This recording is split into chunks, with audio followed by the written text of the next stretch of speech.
अभी हाल में संपन्न 5 राज्यों के विधानसभा चुनावों में कांग्रेस एवं अन्य विपक्षी दलों के खराब प्रदर्शन को देखते हुए यह सवाल उठने लगा है कि क्या बहुजन समाज पार्टी इंडिया गठबंधन में शामिल होगी या किसी अन्य गठबंधन के साथ जाएगी। यह सवाल इसलिए मौजूद हो जाता है क्योंकि बहुजन समाज पार्टी कांग्रेस और भारतीय जनता पार्टी के बाद एक ऐसी पार्टी है जिसका उत्तर प्रदेश के बाहर कई राज्यों में बड़ा जनाधार मौजूद है। उत्तर प्रदेश के बाहर उत्तराखंड, हरियाणा, पंजाब, राजस्थान, मध्य प्रदेश, छत्तीसगढ़, कर्नाटक, तेलंगाना और महाराष्ट्र में भी बहुजन समाज पार्टी का एक बड़ा वोटर मौजूद है।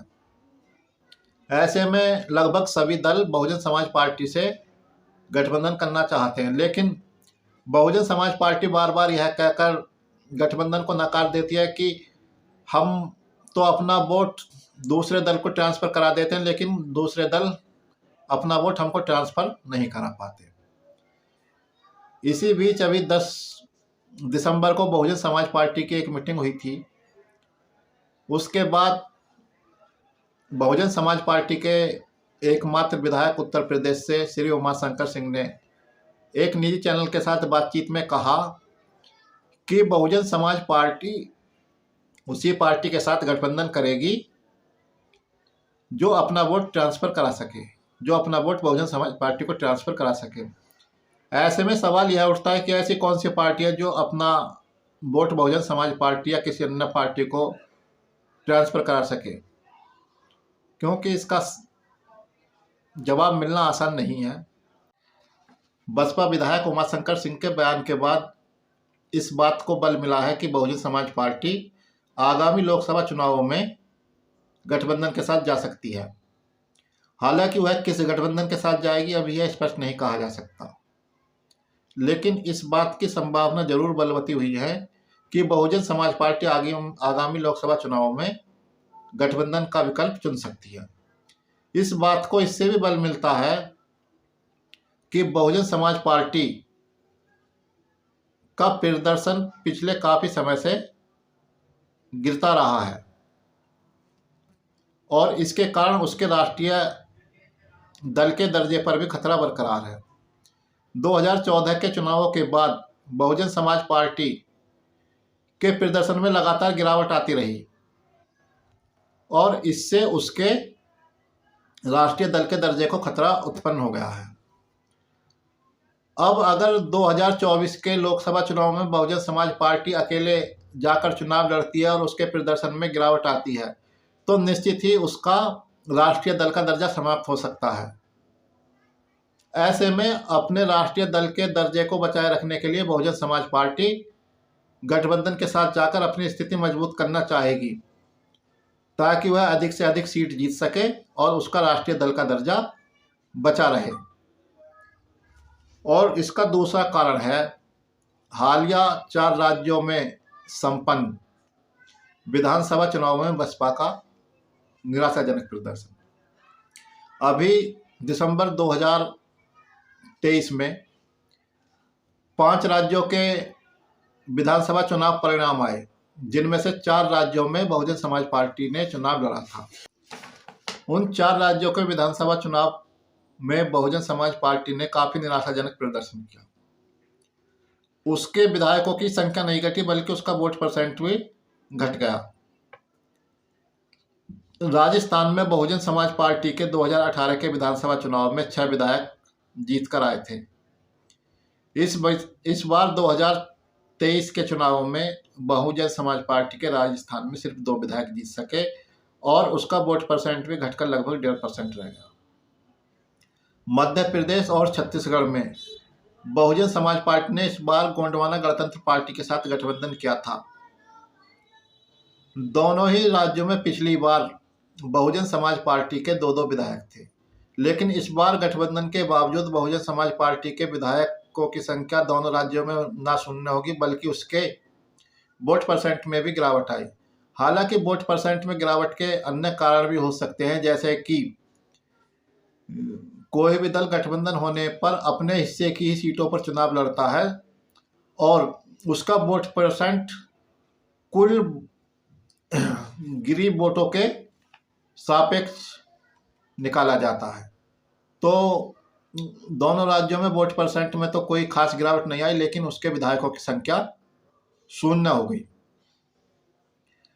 तेलंगाना में भी बहुजन समाज पार्टी ने पूरे जोर शोर से चुनाव लड़ा, लेकिन वहां पर भी उसका वोट परसेंट जो पिछली बार 2% था, इस बार लगभग 1.5% रह गया। तो इन 4 राज्यों में खराब प्रदर्शन के बाद बहुजन समाज पार्टी लोकसभा चुनाव में अपने प्रदर्शन को और कमजोर नहीं करना चाहेगी। वह किसी गठबंधन के साथ जाकर अपनी स्थिति मजबूत करना चाहेगी। गठबंधन का इतिहास। बहुजन समाज पार्टी का गठबंधनों का इतिहास रहा है। बहुजन समाज पार्टी ने काफी चुनाव गठबंधन के साथ मिलकर लड़े हैं। उत्तर प्रदेश में बहुजन समाज पार्टी 1993 में समाजवादी पार्टी के साथ मिलकर विधानसभा का चुनाव लड़ चुकी है। 1996 में कांग्रेस के साथ मिलकर विधानसभा का चुनाव लड़ चुकी है। 2019 में समाजवादी पार्टी के साथ मिलकर लोकसभा का चुनाव लड़ चुकी है। इसके अलावा बहुजन समाज पार्टी पंजाब में श्रोमणी अकाली दल के साथ मिलकर लोकसभा और विधानसभा का चुनाव लड़ चुकी है। अभी पिछले बिहार विधानसभा चुनाव में बहुजन समाज पार्टी ओवैसी की असदुद्दीन ओवैसी की AIMIM के साथ मिलकर विधानसभा चुनाव लड़ चुकी है। मध्य प्रदेश और छत्तीसगढ़ में इस बार के चुनाव गोंडवाना गणतंत्र पार्टी के साथ मिलकर लड़े, जबकि पिछली बार छत्तीसगढ़ में पिछला चुनाव अजीत जोगी की जोगी कांग्रेस के साथ मिलकर लड़ा था। तेलंगाना में पिछला चुनाव पवन कल्याण की पार्टी के साथ मिलकर लड़ा था। तो ऐसा नहीं है कि बहुजन समाज पार्टी गठबंधन के साथ चुनाव नहीं लड़ती। बहुजन समाज पार्टी गठबंधन के साथ चुनाव लड़ती है, लेकिन वो अपनी शर्तों पर चुनाव लड़ती है। तो इन सब बातों को देखते हुए ये माना जा सकता है कि बहुजन समाज पार्टी आगामी 2024 के चुनावों में गठबंधन के साथ जा सकती है। इसके अलावा चौथा एक बड़ा कारण मैं आपको बताता हूं कि बहुजन समाज पार्टी अपनी चुनावी तैयारियां बहुत पहले से शुरू कर देती है। लगभग 2-3 साल पहले वो अपने लोकसभा विधानसभा के प्रभारियों के नाम की घोषणा कर देती है। वही प्रभारी बाद में बहुजन समाज पार्टी के प्रत्याशी बन जाते हैं। लेकिन इस बार जब अभी तक बहुजन समाज पार्टी के प्रभारियों की घोषणा नहीं हुई है, तो ये कयास लगाए जाने लगे हैं कि बहुजन समाज पार्टी ने इस बार अभी तक अपने प्रभारियों की घोषणा क्यों नहीं की है। अभी तक सिर्फ सहारनपुर की लोकसभा सीट पर ही बहुजन समाज पार्टी ने अपने प्रभारी की घोषणा की है। ऐसे में लोग बाग कयास लगा रहे हैं कि बहुजन समाज पार्टी अपने प्रभारियों की घोषणा अभी क्यों नहीं कर रही है। क्या वह गठबंधन का इंतजार कर रही है? क्योंकि अगर बहुजन समाज पार्टी अपने प्रभारियों की घोषणा करने में समय लगा रही है तो वह अप्रत्याशित है। इसके पीछे जरूर कोई कारण है और वो कारण गठबंधन ही हो सकता है। इन सब चीज़ों को देखते हुए यह माना जा सकता है कि आगामी 2024 के लोकसभा चुनाव में बहुजन समाज पार्टी गठबंधन के साथ जा सकती है, गठबंधन के विकल्प तलाश रही है।